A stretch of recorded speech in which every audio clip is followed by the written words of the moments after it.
Welcome to Long-Term Thinking for Business Success, a show for and by business owners. Each episode will explore how to beat the odds and create a sustainable business and the life we've dreamt of. Today's guest is Julie Macintosh from the Classic Safari Company, Australia's premier safari specialists. Since 1992, Julie and her team have been exploring the world and sharing their travel passion to create exceptional safaris and journeys to Africa, the Indian subcontinent, Latin America, and polar regions and beyond. Hi, Julie. Welcome to the Long-Term Thinking for Business Success podcast, and thank you for joining us today. Thanks, Rick. It's a pleasure to be on your new podcast. Look forward to talking to you and your guests. Great. Thank you for that. Just to start things off, can you tell us a little bit about the Classic Safari Company? What's the change you want to make? Or to put that another way, what's the vision you're trying to deliver? And who do you hope to help? The Classic Safari Company was born out of my love for nature and the wilderness. And since 1992, we've essentially stuck to that ethos of what we're trying to do as a travel company. The first destination we really specialized in was Africa. And out of that, we grew into destinations like South America and India, and currently do other wilderness destinations like the Arctic and Antarctica. Our vision is to provide the best quality bespoke tailor-made trips to these destinations and at all times deliver a travel service that tries to incorporate the best that the destinations can offer, ultimately, and preferably using owner-operated outfits so that the experience is more personalized and envelops the passion of the people that are actually running the destinations and running the conservation programs where we send them to.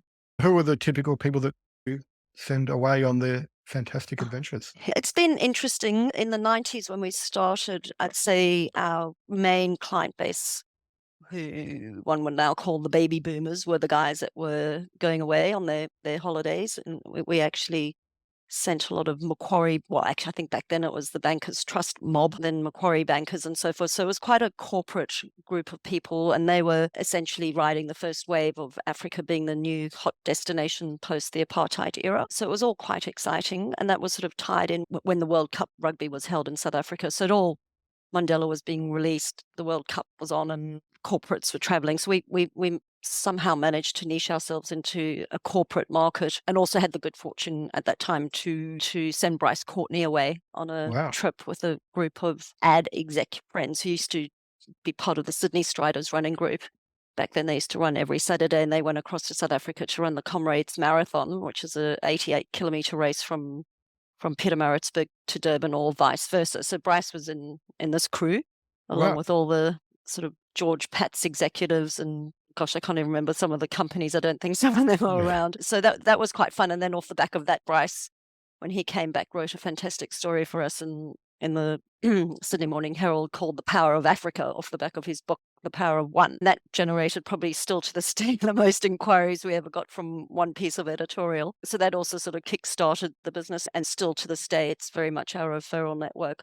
Off that very first group we sent, the business grew off the back of that, and many of those guys are actually still our clients 30 years on, which is quite amazing. So from that point of view, we started off sort of targeting that, and also I suppose from the price point, we were doing tailor-made and luxury lodges. That was, when I say luxury, a lot of the best wilderness lodges have the luxury price tag. It doesn't necessarily mean that they are luxury in the pretentious sense. So so that's sort of the target market. And then over the years, I guess we've sent lots of families, multi-generational families, grandparents taking their kids and their grandchildren away. The family travel only really became much stronger as a sort of group or niche in the 2000s. And a lot of that was the clients from the 90s wanting to take their children away. And then we get a lot of, retired folk traveling with us. And, that's still a very strong part of our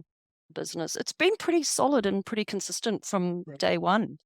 The trend, I'd say, with those travelers is, in the early days, they did the typical lodge fly-in safaris where they'd stay at really lovely lodges, and then it all became a little bit glam in Africa, and some of them did that. Now, a lot of those guys are actually coming back but wanting to do more basic travel. So they're not really chasing the fancy lodges or camps. They actually want to do experiential travel and walking, hiking, active travel. They don't Yeah. really want to sit in fancy places twiddling their thumbs. So it's interesting that they're still there and still active. Yeah. Is that a trend that's across the industry, or you're just seeing it? I think social media has been good and bad for our industry, and the influence possibly more bad than good, because that they just drop into these amazing destinations that actually require quite a bit of effort to get Yeah. to, and a lot of time spent earning your keep and your income to treat yourself and go to these great places, and then these influences just all of a sudden are there, Yeah. making it all seem very easy, and it's all about ticking the boxes and looking pretty in a place, whatever you're doing in the spa bath or whatever. And it's almost made some places seem a bit common when they shouldn't be. So yeah, like sort of a love and hate relationship there with that, and I think it's turned some of the more down to earth high end clients away from that sort of Right. experience, Fair enough. because That's they're it. quite maybe a bit material or just chasing the brand Yeah. rather than the experience. Yeah. I just want the Instagram photo, which is unfortunate. Correct. Yes. Well, I could talk forever about the good and the bad of social media in my industry, but we'll leave that to another Yeah, it's discussion. a necessary evil, but I think it's put it this way, social media and our social media campaigns haven't kept us afloat. It's No. been more our network and referral business from our existing client base. It's really, been true to what our business is, and respect and are loyal to what we do, Yeah. and come back because they trust what we do. Yeah. Well, it sounds like you've almost moved since you first started working with them when you say in the 90s were now baby boomers, and now they're children, grandchildren, and they're doing family stuff. So you're building products that have been able to grow with your core client base that hopefully is then introducing you to their next generation, their kids and their grandchildren who hopefully can afford to travel on your fantastic experiences as well. Yeah. No, I think the biggest issue with the younger generation is everyone's obviously looking for stuff online, and they almost make us feel a little bit irrelevant. Right. But I think, if anything, off the back of the COVID experience, many people are actually valuing the good of a travel agent a lot Yeah. more, because when I know what we did and what our staff had to go through to keep the show on the road and deliver people's ultimate holiday, albeit delayed, the knowledge and relationships and privilege of having that friendship with many of our suppliers definitely has made for our clients' experiences to be better post-COVID. So hopefully people will value that, and sometimes you feel like you do a whole lot of work for not much appreciation, but I think that's possibly changed Yeah. a little bit. Certainly for the people that matter. Yes. Look, we do a lot of work, as you know, with professional services businesses, and there's always that level of client expectation versus delivery effort and the perception. And sometimes what we spend hours agonizing over, a client thinks is a flippant piece of work. And that's unfortunately the nature of service sometimes. I think if we were to charge by the hour for all the quotes that don't convert, Yeah. and Yes. sometimes a lot of people, and I always find it, we do have people that do inquire and don't come back to us and say, thank you, appreciate that. You did a lot of work for this, but we can't go. Some people just never answer you. And I just don't even think they understand the time and effort it takes to prepare some of the itineraries that we do, more so because they are tailor-made. No one itinerary is the same, really. No. Anyway, it's just the nature of the beast.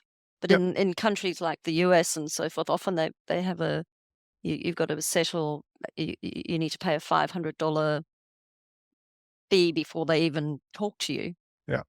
Yeah. So it's slightly different. It's something to test possibly in your industry. As you just mentioned, you started in the early 90s, and last year you celebrated your 30th anniversary. Congratulations. That's an achievement that many of us would be enviable of.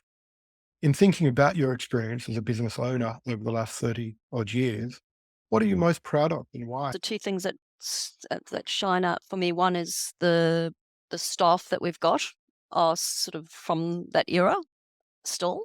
Yeah.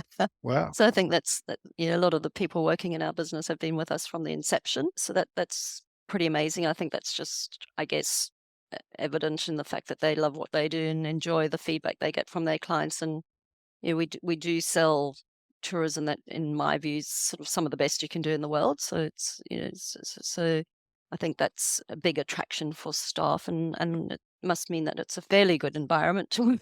It must be, because you're not the only company that offers the sort of tools you do. Yeah. What do you think it is about the team and the culture that has also helped you attract them and keep them? I think it's very laissez-faire, a little bit chaotic at times, but I suppose it's fun, and Yeah, everyone within their own desk has a pretty free rein to do what they want and sell what they want, and everyone sells what they're passionate about. yeah, Not everyone's selling the same product all the time. We certainly don't have rules saying you have to sell this or that. It's just often what they've experienced and what they want to share it's with great. their guests. So I suppose it's not a cookie cutter type of business, and it's not you're not on the treadmill of selling the same thing day in and day out. So I Yeah, think from a creative point of view, and then good customers that provide good feedback that are quite fun to deal with, because we've got some interesting clients. I think it's quite fun. So that's one. And the other, our yeah, brand has definitely set us apart.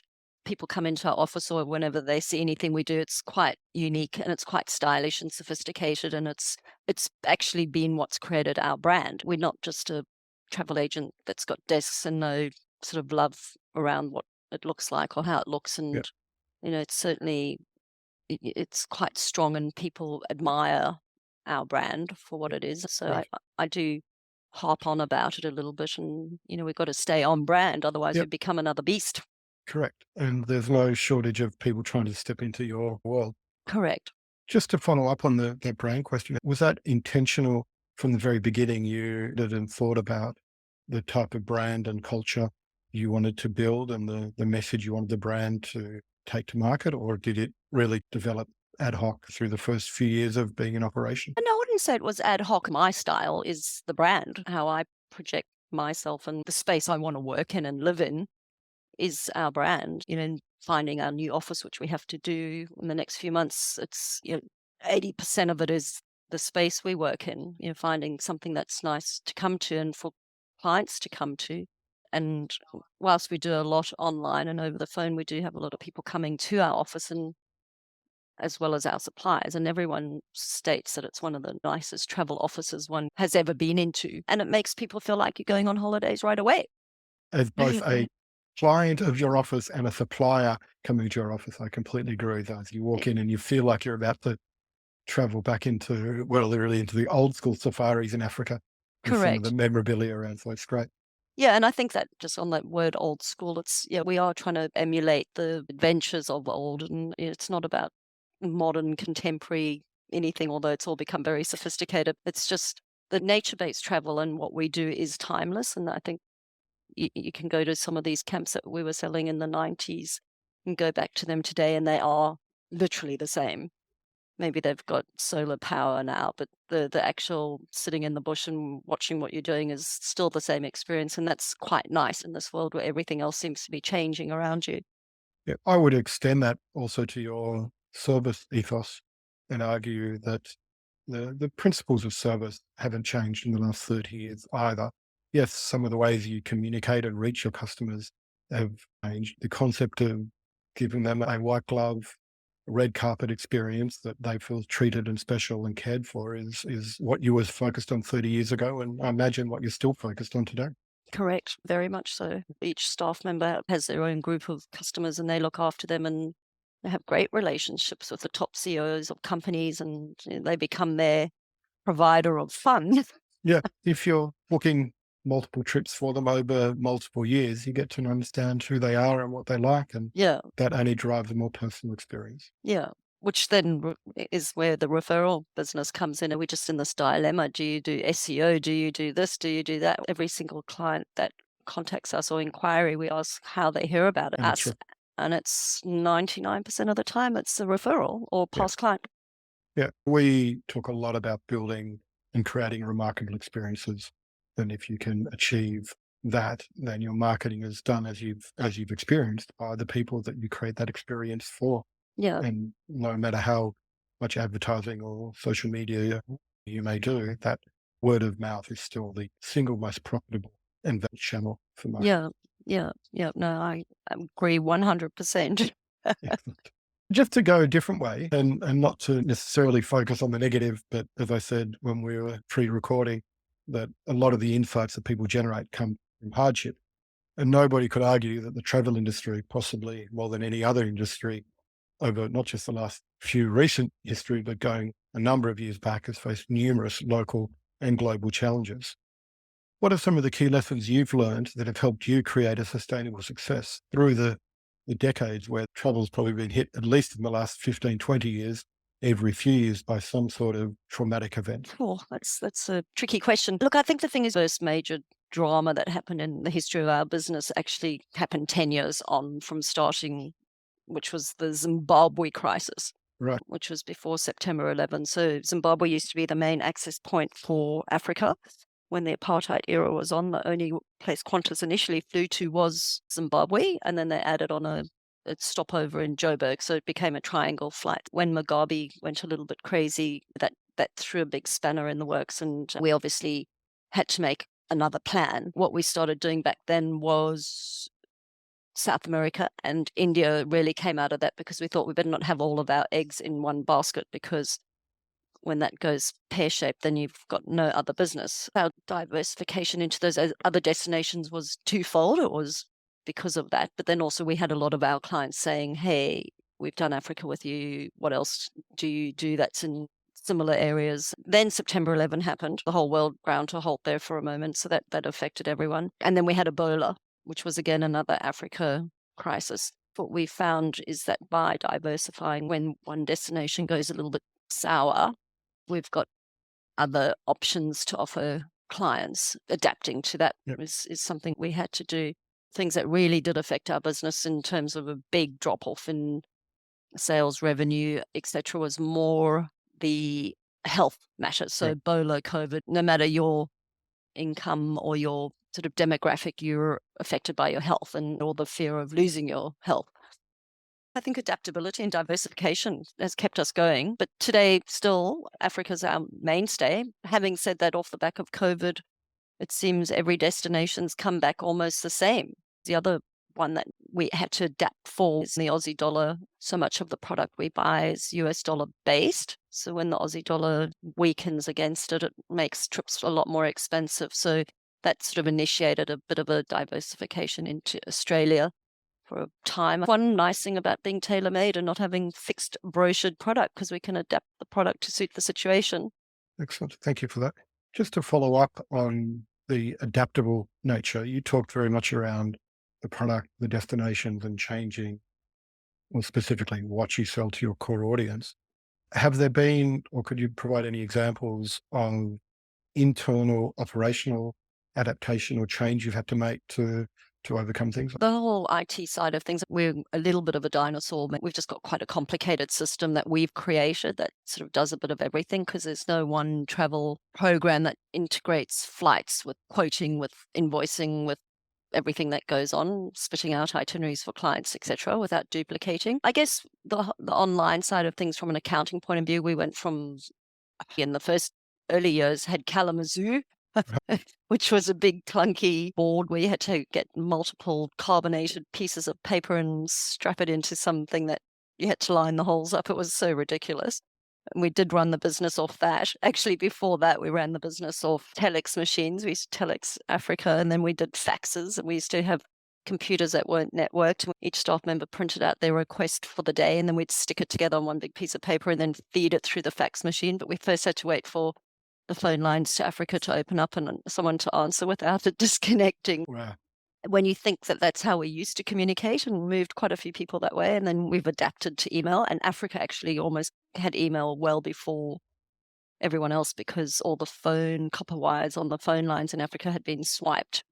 So they had to get email quickly. So we were using email quite a lot. So that revolutionized the business, and having everything networked helped. More recently, the biggest challenges we're having with IT are now, because everything's changing so quickly. Yeah. You can't just design a system, spend thousands of dollars on it, and then all of a sudden it's become obsolete quite quickly. The biggest change, and it's maybe a fortuitous thing with COVID, is particularly with our client base and being older, in their IT skills have become pretty savvy. And it's very rare that we have older clients that don't have a computer or know how to use everything. Going digital is definitely what we're trying to do and are doing, because we're just not going to print things anymore, because people don't need it and don't want it. A few challenges there, but it's just moving quickly, and it's hard to sit above it and know what the right thing is to do for the fear of it all changing tomorrow Yeah, again anyway. correct. And if it's not an investment in dollars, it's definitely investment in time. And time is our scarcest resource that we all have to manage tightly. Running a business, especially a small to medium sized enterprise, requires resilience. How have you developed the mental muscle to drive changes in your role in the business? And what do you do to remain resilient every day? I'm a bit of a fighter, I'd say. But resilience, I've come to learn, it's just you've got to have the attitude of water off a duck's back. It's tiring sometimes when the last decision is yours always. So it's like, can someone else actually make a decision for a change? I think the most overwhelming thing for us in this business is just the whole website, internet, SEO, social media. It's a minefield out there, and it's just do you have to do it, do you not? And it's just there's no one answer. It's just a little bit of sink or swim. Well, yes. If you go and ask an SEO agency, is SEO valuable? Well, they're obviously going to say, we see this across lots of our clients who are business owners, that there's the confusion about what to do, what's the role of marketing in an organization, and when is it effective. Yeah. Most of our valuable learnings have come from setback or hardship. Can you tell us a story of an adverse event or challenge that led to a positive change in the classic safari company?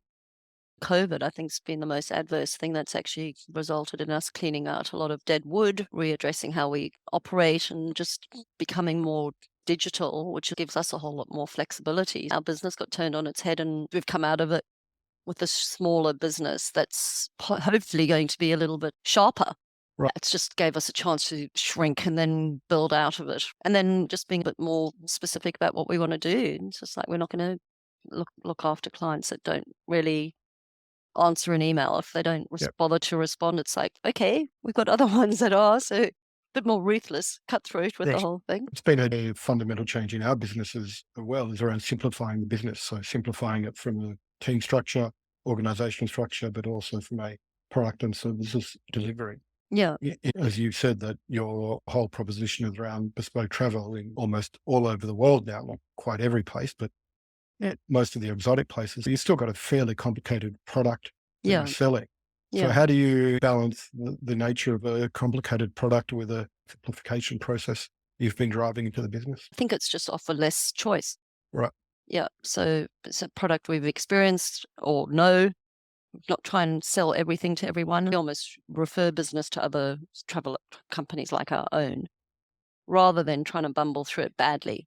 And clients value that. We might not earn as much income out of it, but it's just it's a referral, our recommended referral, so that they can at least have a holiday that's close to what we deliver in Yeah. a destination we don't specialize in. And Well, that works quite well.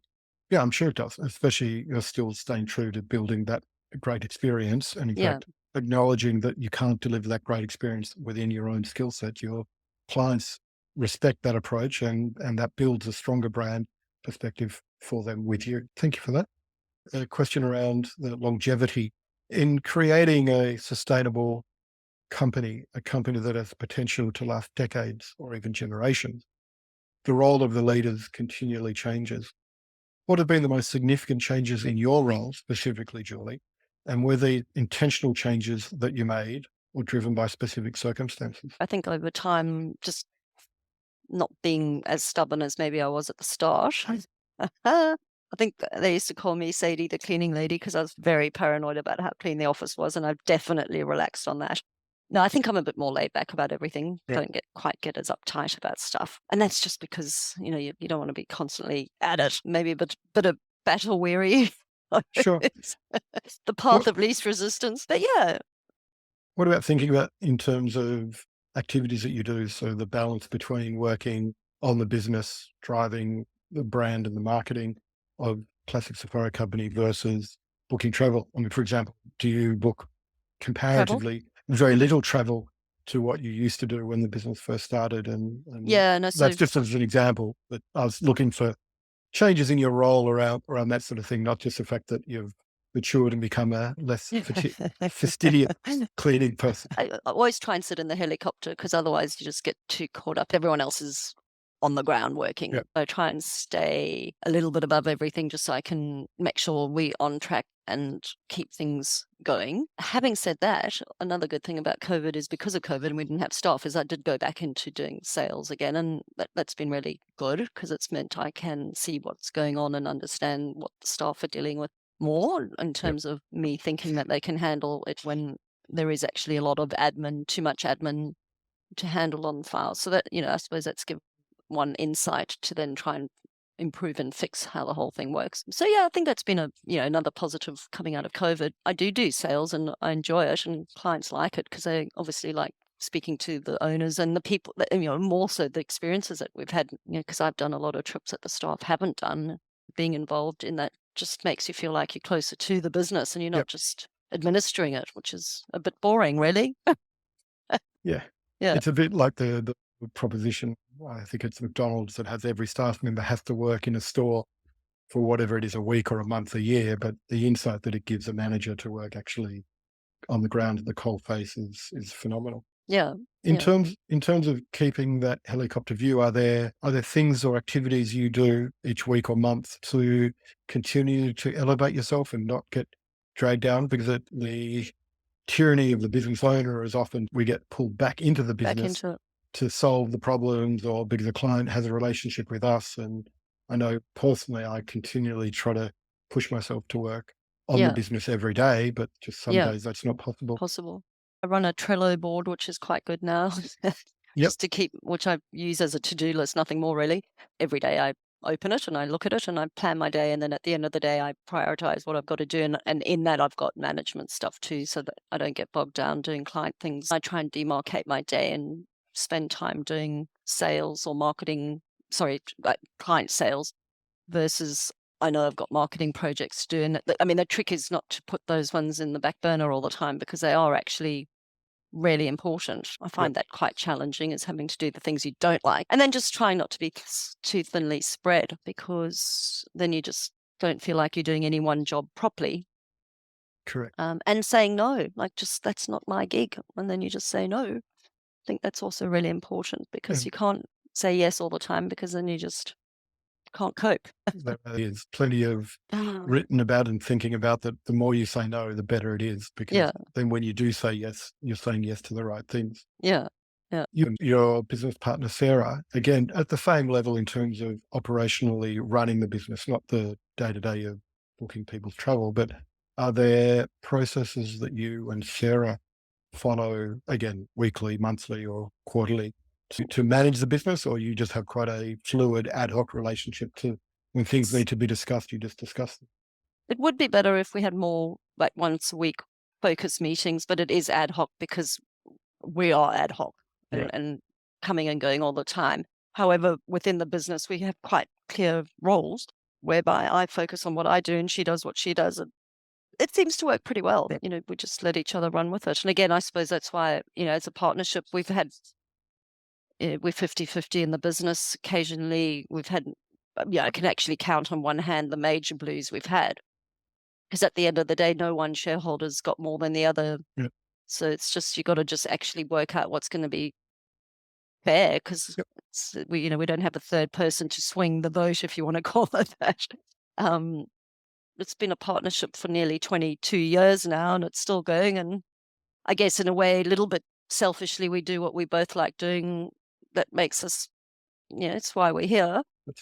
You said that it would probably be better if you did meet weekly. Why do you think that it would be better? And if you think it would be better, why don't you do that? No, well, even this last weekend, we were sending messages to each other, disagreeing about something on Sunday. And I actually said, you know what, it's Sunday, not doing it now. You just, I suppose you shoot from the hip sometimes and say things and it's misconstrued and, maybe just parking it and bringing it up later might just be better, just to save anxiety or stress unnecessarily, because usually we're on the same page. When's the best time to talk? And I think it's really stressy when your mind's in one role doing something and then something comes from left field where they want an answer now that's just not related to what you're thinking about. I think it's just an unnecessary distraction.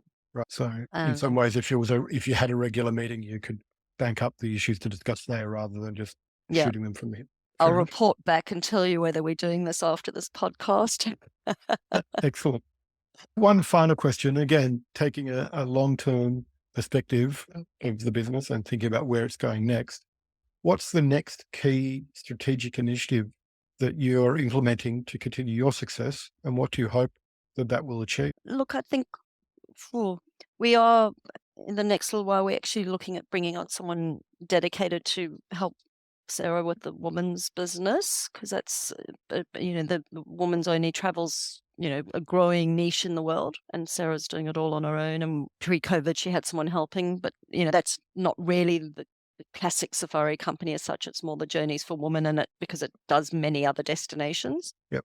But it's on a roll. So I think that's a little bit of a, where's that going to look in the business and how it's going to look, discussion that we're having at the moment. It might end up being its own little niche within the business that's run autonomously from the mainstream bespoke travel that we do with all the other destinations. Wouldn't overlap staff necessarily. So we could possibly box it up and put it aside. That's one. Look, I think the next other big thing is just taking the whole itinerary building system that we've seen multiple ones that are really quite nice, but it's just finding that solution that does what we've got, but also makes everything come out digitally that looks good. Yep. Because at the moment we use a combination of many different things, and whilst it's fine and it looks nice, it presents really well, it's clunky.